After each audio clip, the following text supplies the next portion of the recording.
നമസ്കാരം, സസ്രീകാൽ. ഞാൻ നിങ്ങളുടെ മോട്ടീവ് ഫൈൻഡർ. ബാക്ക് ബെഞ്ചേഴ്സ്, നിങ്ങൾ ബാക്ക് ബെഞ്ചേഴ്സിനെ ശ്രദ്ധിച്ചിട്ടുണ്ടോ?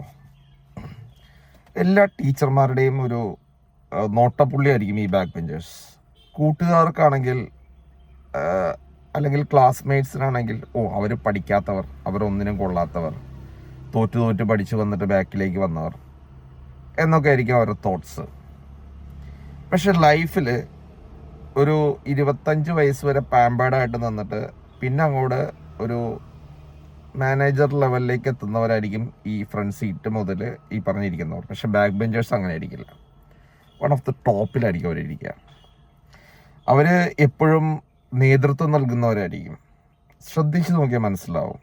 അവരായിരിക്കും ജീവിതത്തിൽ കൂടുതലും സക്സസ്ഫുള്ളായിട്ട് ഏണിങ് മണി അല്ലെങ്കിൽ ബിസിനസ് ചെയ്യുന്നവരും, കൂടുതലായിട്ട് പണം സമ്പാദിക്കുന്നവരും, ലോക പ്രശസ്തി നേടുന്നവരും. എൻ്റെ സ്കൂളിലുണ്ടായിരുന്ന മിക്കവരും അങ്ങനെ തന്നെയാണ്. നിങ്ങളുടെ സ്കൂളിൽ അങ്ങനെ ഉണ്ടെങ്കിൽ ഒന്ന് കമൻറ്റ് ചെയ്യൂ.